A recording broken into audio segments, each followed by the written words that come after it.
skipping ahead, but that sounds really nice.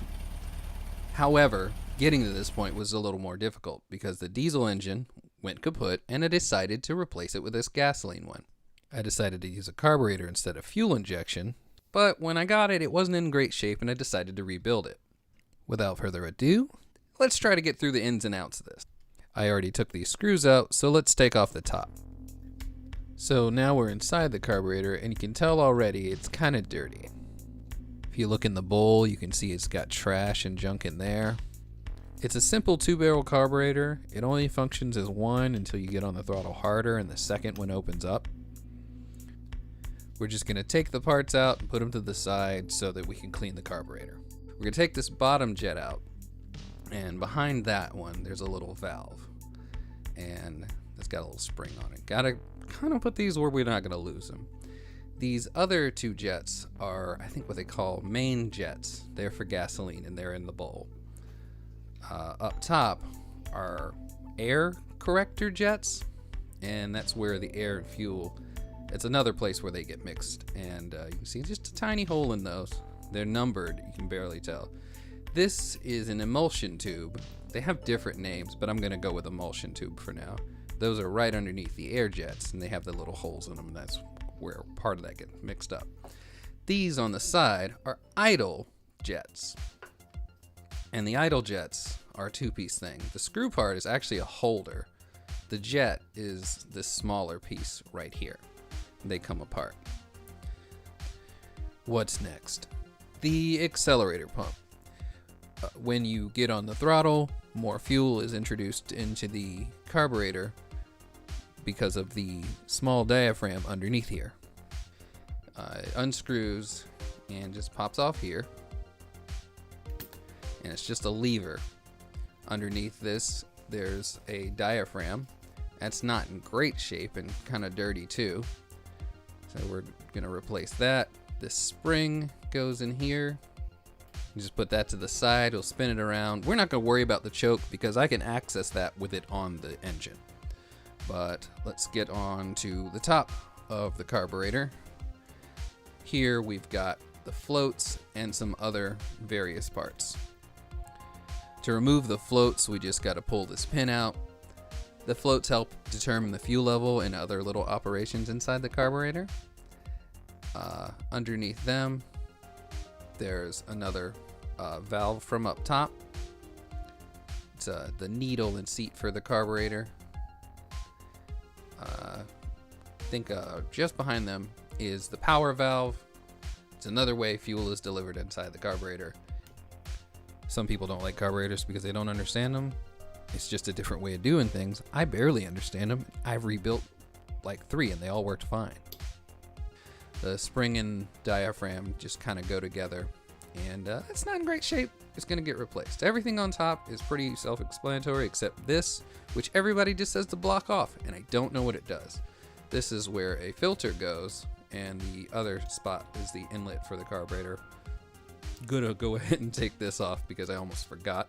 That happened a lot during this process. It's brass, it's got a little brass washer. We just want to make sure we keep track of that. In the spirit of getting things we almost forgot, there's this other little guy that I believe sprays fuel also, and it's got brass washers on it as well that we might want to keep track of because we don't know if the kit comes with them. There's one right here. I'm just gonna make sure I get that one. Flip it up, put it to the side. So that's pretty much the disassembly. Let's clean it up.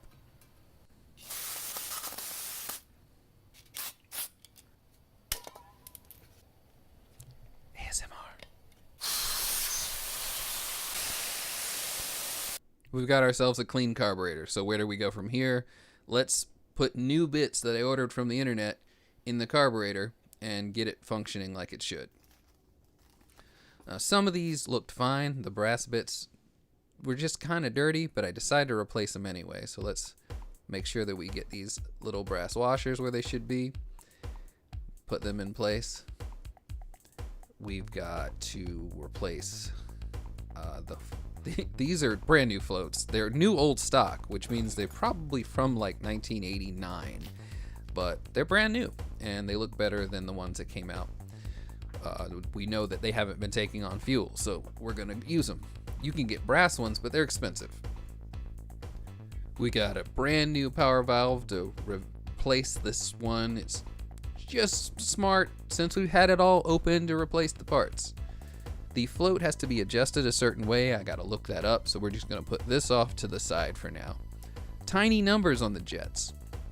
I lined up what should be the right style jets according to the size of the motor. I'm just gonna throw them in. We got our bowl jets for fuel. Get them in, tighten them up. We're gonna put the same emulsifiers or air correctors in there, and then put the new jets at the top of that. These are the tiny idle jets. The idle jets just sort of deliver the fuel. You pop it in there. All right. They deliver the fuel so that your engine just kind of runs at idle. You guys know what that is. They go on the side. This is the one in the seat. I think the power valve makes contact with this spring and whatnot.